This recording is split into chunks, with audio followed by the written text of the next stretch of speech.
caused my life to go in a really downward spiral. The anger, the frustration, the isolation that one could experience and often did experience was an easy place for me to get to tap, to use in my performance. Did all that for not one penny? Yes, sir. I felt right sorry for her. She seemed...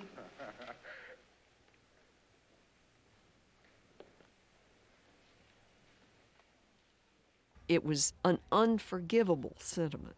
You felt sorry for her? A white woman? It's what finally damns him in the eyes of the Old Sarum jury. And so, a quiet, humble, respectable Negro who has had the unmitigated temerity to feel sorry for a white woman. Atticus is tolerant of all of the people, the poor blacks, the poor whites, the uneducated, and what we see there is this notion of noblesse oblige. And a significant point is that Atticus suffers everybody. He's peerless, but everyone is his peer. And that, Atticus teaches us, is what it is to be peerless. If you are peerless, if you really are as important and wonderful and bright as you think you are, then the world is your peer. All of it. You can deal with everybody, every kind, every color, every size. The witnesses for the state, with the exception of the sheriff of Macon County, have presented themselves to you gentlemen, to this court, in the cynical confidence that their testimony would not be doubted. Confident that you gentlemen would go along with them on the assumption, the evil assumption, that all Negroes lie, all Negroes are basically immoral beings, all Negro men are not to be trusted around our women. An assumption that one associates with minds of their caliber. What's a black man with a PhD? A nigger. So if you can take this a group of people, this race of people, and make the whole race a class, make their color an inescapable badge of inferiority that no amount of refinement or attainment would let you escape, then you provide security to people. And so that was the point he was trying to make, where you try to demonize a group, that these are always going to be an inferior group of people. The defendant is not guilty, but somebody in this courtroom is. One thing I always had to do was keep a rein on my emotions, because Atticus was not a fellow to be demonstrative and to let his emotions slop over, so to speak. And I think that particular morning, I was more than ready to do this scene, and I think I overdid it. And I got about halfway through this 10-minute scene, and Mulligan said, hold on, hold on. With all that adrenaline running, and here was this key moment. It's Atticus trying to save this man's life. All of those thoughts and all of that energy being funneled into those few moments on screen could be too much. In the name of God, do your duty.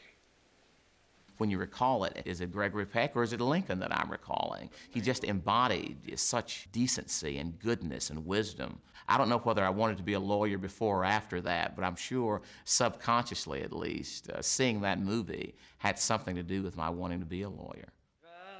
Will the defendant please rise and face the jury?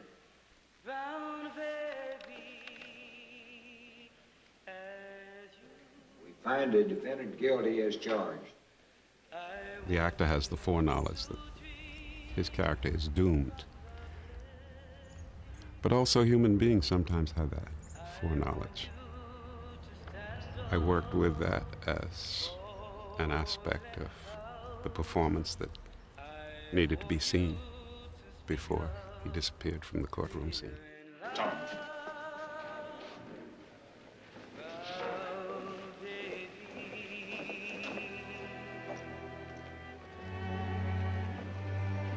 When the trial is over and the black people were in the gallery of above stand, and there was just a little touch of music at that point. Also melancholy, because after all, it all did come to a rather melancholy ending, that trial.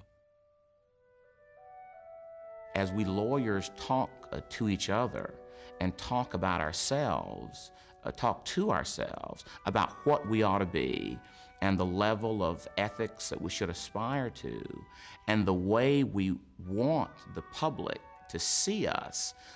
The speeches end, those speeches end with the line, stand up, Scout. Your daddy's passing, and it's adapted to say, stand up, a lawyer is passing. That we want to be lawyers in such a way that the public will react to us the way the balcony reacted to Atticus. So it really is a standard of what we want to be and the way we want the public to react to us. Gee Louise, stand up.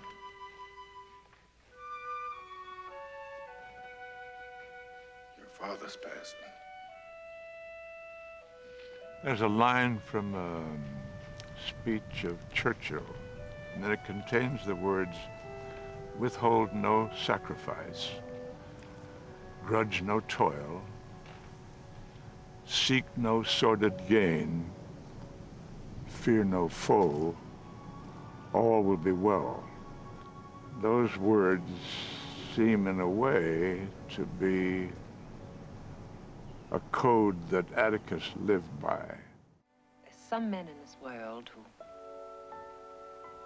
are born to do our unpleasant jobs for us.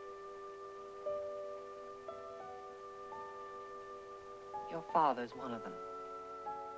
What Atticus shows us is being a gentleman is all of the good things that are left when all the money is gone. It is the ability to have had and to have lost, and to realize that all is not lost, and that what is left is perhaps far more significant than what you lost.